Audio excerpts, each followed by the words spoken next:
Profesora, buenas tardes. Nos encontramos aquí para exponer el tema que nos fue asignado a mis compañeros y a mí, el tema de técnicas en el proceso de selección de personal en las organizaciones. Nos encontramos en este momento para presentar esta exposición Diana Ramírez, Diany Rivera, Sara Romero y mi persona, Julicia Abato. Nuestro compañero Yesid Rodríguez presentó una novedad con tema de horarios de trabajo y demás. Entonces, la parte que le corresponde a él, que se debe al tema de concepto de selección de personal, lo va a grabar él en el momento pues, con el que cuenta la disponibilidad y se adjuntará a la presente grabación. Esta es la materia de capital de proceso humano y empezamos con el tema de pruebas de selección de personal. Le doy paso a mi compañera Diany Cruzat. Las pruebas de selección son una herramienta habitual en el Departamento de Recursos Humanos de las diferentes empresas, ya que estas permiten a los empleadores realizar una aproximación a los rasgos de los potenciales trabajadores, es decir, todo esto permite ir más allá y tener una imagen más general del aspirante. Por lo general, estas pruebas tienen como objetivo principal evaluar el potencial de la persona candidata, identificar capacidades, valores, aptitudes, habilidades, competencias e incluso rasgos y gustos de los participantes. Pues todo esto es con el fin de identificar y conocer tanto las aptitudes, las capacidades y a su vez las opciones de crecimiento que tiene esta persona dentro de la empresa y el potencial para integrarse con el equipo de trabajo. Bueno, para los diferentes tipos de pruebas de selección encontramos las pruebas de selección profesional. Estas pruebas no son ejercicios que evalúan los conocimientos necesarios para desarrollar una actividad concreta. Analizan la formación, la experiencia y las competencias de una actividad determinada. Perdón.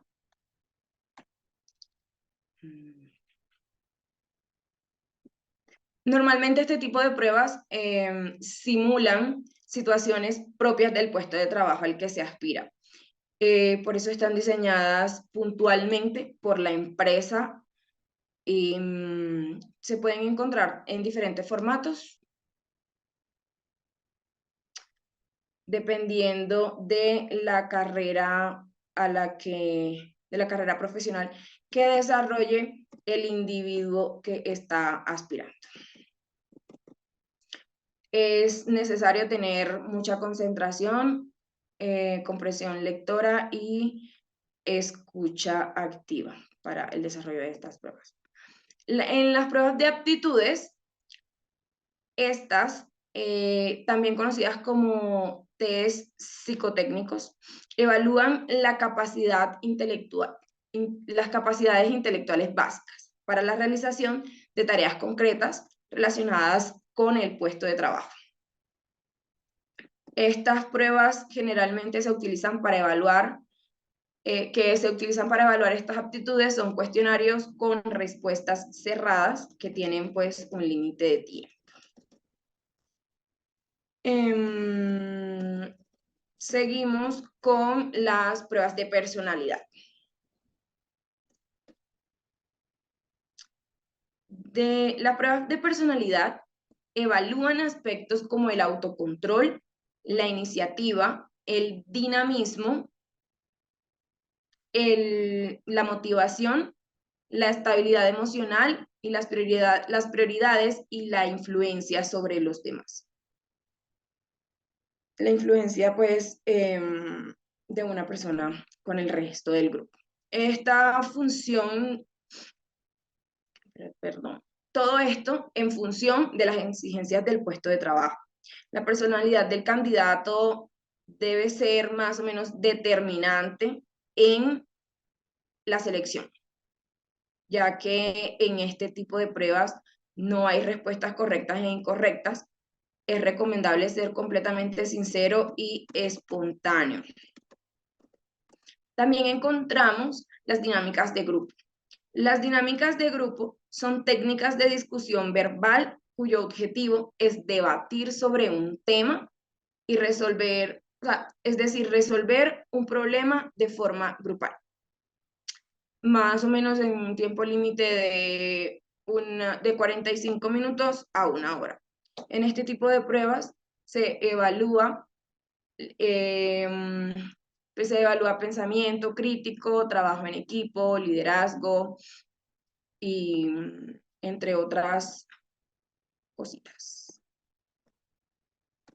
Eso es todo. Pueden continuar. Listo. El siguiente tema es el tema de entrevistas. Básicamente las entrevistas son una herramienta que tienen las empresas, en especial recursos humanos. Una de las características de las entrevistas es obtener información del candidato postulado. Las entrevistas pueden ser por videollamada, presenciales o telefónicas. También pueden ser grupales o individuales según la cantidad de candidatos postulados. Tenemos tres estilos de entrevista. Está la estructurada. La estructurada es aquella que el entrevistador planifica las preguntas y son muy puntuales. Asimismo, deberían ser las respuestas del candidato. La semiestructurada es una combinación de la estructurada y no estructurada.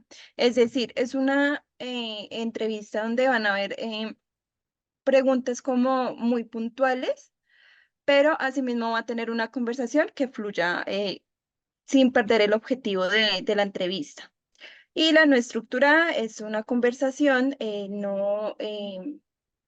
no planificada, pero pues también con el mismo objetivo de no perder el hilo de la conversación para que el entrevistador pueda tener respuestas del postulado con respecto a la entrevista. Y estos son algunos de los, perdón, no veo acá. Es uno de los beneficios que podría tener la entrevista. Por ejemplo, esto permite evaluar todo el tema de características del candidato, permite evaluar el compromiso que tiene el candidato, la adaptación dentro de la empresa, también con el personal y con el puesto de trabajo. Y también permite establecer evaluar la conexión que pueda tener el candidato con los clientes en dado caso que en el puesto de trabajo se necesite. ¿No? Eh, No, creo que sigo yo. Gracias. Bueno, en este caso yo les voy a hablar sobre las pruebas del polígrafo. El funcionamiento del polígrafo, también conocido como un detector de mentiras, se basa en algunos cambios físicos provocados por la inducción de presión del evaluado. Este aparato mide básicamente la respiración, la transpiración y los latidos del corazón. En el proceso de selección, proceso de selección laboral, aún no existe una norma que lo exija como tal, pero tampoco una que diga que no se puede hacer. Perdón. El polígrafo también ha tenido desde su creación diferentes aplicaciones, pero pues son dos las más conocidas que se mide en materia de investigación criminal y en proceso de selección de personal. El uso del polígrafo en la dirección de impuestos y en la DIAN es donde más de pronto lo exigen, pues por el tema delicado que ellos manejan. Por temas también dice que lo rodea mucho el tema de la corrupción y es por eso que digamos que a las personas que trabajen en esas entidades les hacen como la prueba del polígrafo.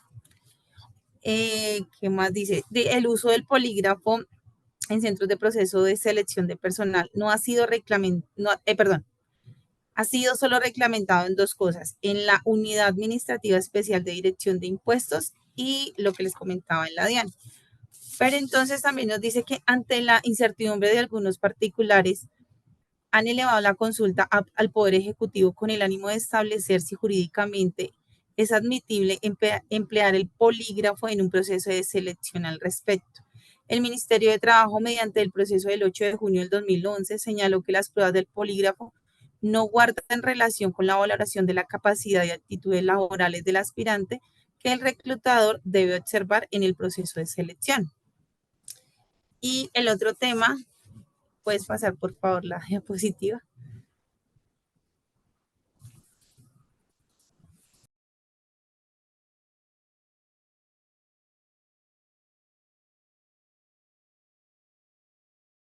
Tienes apagado el micrófono, Diana. Ay, qué pena. ¿Nada se escuchó? Perdón. Vale, entonces te puedes devolver, qué pena, pensé que lo había... No, dale, sigue a partir del assessment. Ahí, todo se te escuchó, solo que cuando fuiste a exponer lo del assessment, se te silenció el micrófono. Ah, ok, pensé que no me habían escuchado nada, discúlpame. Dice, seleccionar personal para puestos de responsabilidad requiere conocer cómo actuarían los candidatos bajo ciertas condiciones. El Assessment Center ha sido concebido para resolver esa problemática. En los últimos años, el Asset Center se ha revelado como una herramienta muy útil para los responsables de los departamentos de recursos humanos a la hora de evaluar las respuestas de los aspirantes a determinados puestos. Este tipo de procesos de selección ha ido ganando popularidad en el mundo empresarial porque ha hecho de contar con métricas, es que se me enreda esa palabra, métricas objetivas para valorar el desempeño de los candidatos. Facilita mucho la selección del personal.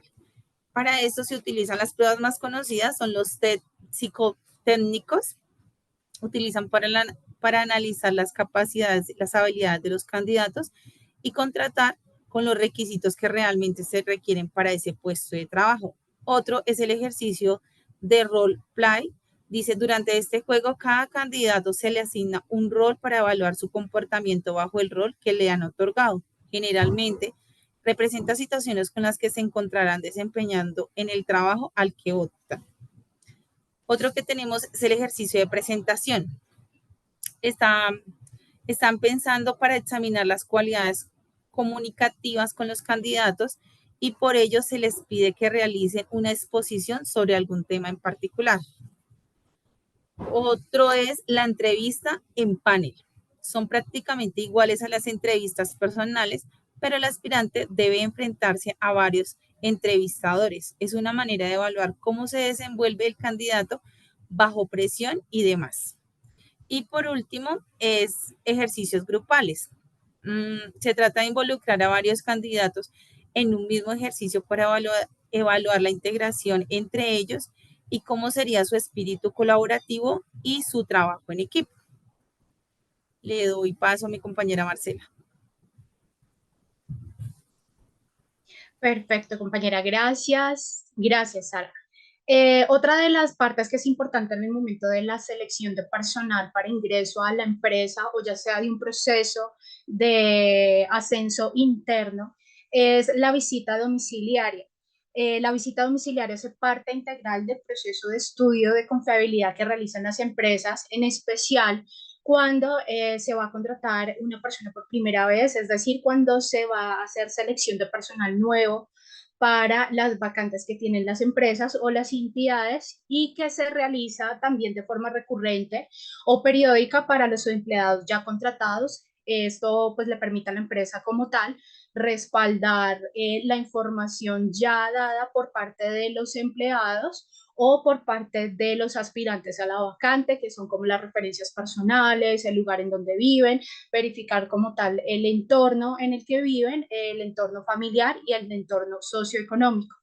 La visita domiciliaria se enfoca en 5 aspectos importantes que son que nos permiten conocer a fondo la persona, su núcleo familiar, como lo mencionaba anteriormente, la composición familiar, el lugar y las condiciones de vivienda que tiene el candidato aspirante o el empleado. Durante la visita domiciliaria, el representante de la empresa designado para esta tarea suele entrevistar no solo al aspirante a la vacante o al ya empleado, sino también a la familia, evaluando y verificando pues aspectos importantes de comunicación, de trato, de respeto, de interacción entre ellos. Y también con el fin de verificar la disponibilidad que tiene el aspirante o el ya empleado a servicios básicos, niveles de seguridad, presencia de autoridades y demás aspectos que son importantes, más que todo para las empresas que manejan información importante, empresas que, por ejemplo, manejan transporte de valores, entidades bancarias o más que todo entidades del Estado. Sara, ¿me ayudas con la siguiente diapositiva, porfa? Gracias. La otra parte que también debemos tener en cuenta en el momento de realizar un proceso de selección en el área de recursos humanos de cualquier empresa o entidad son la verificación de las referencias laborales, que son también conocidas como las referencias de trabajo o referencias personales o profesionales, que son las evaluaciones o las opiniones que realiza el ex jefe o supervisor o jefe encargado sobre el desempeño que obtuvo el ex empleado en su área y en sus tareas a cargo. Estas cartas de recomendación generalmente contienen información como el cargo que ocupó, las actividades que desempeñó y si realmente pues se desempeñó como se esperaba o pues si no fue tan satisfactorio su desempeño. Estas referencias laborales o personales dan la oportunidad de preguntarle a un tercero y tener una forma de ver imparcial las habilidades, competencias, tanto profesionales como personales de la persona, como también sus debilidades. Las referencias laborales también nos ayudan, no son una forma de verificar también estas aptitudes y ver qué tan idóneo y qué tan valioso podría ser la experiencia laboral que tenga el candidato y también nos ayudan a soportar la transparencia y sinceridad de parte del candidato con respecto a la información ya proporcionada tanto en la hoja de vida como en la entrevista ya laboral, como lo comentaba mi compañera anteriormente. Esta sería como tal nuestra presentación, nuestra exposición sobre el tema a cargo, designado pues, por la profesora Kelly. Espero que sea totalmente pues del agrado de la profesora, que haya cumplido con las expectativas y pues agradecemos a las compañeras que pues lograron sacar el tiempo de sus temas de trabajo, de sus temas personales para poder realizar esta grabación y pues al compañero Yesid pues esperando la colaboración con su parte del trabajo. Muchísimas gracias, que tengan feliz tarde.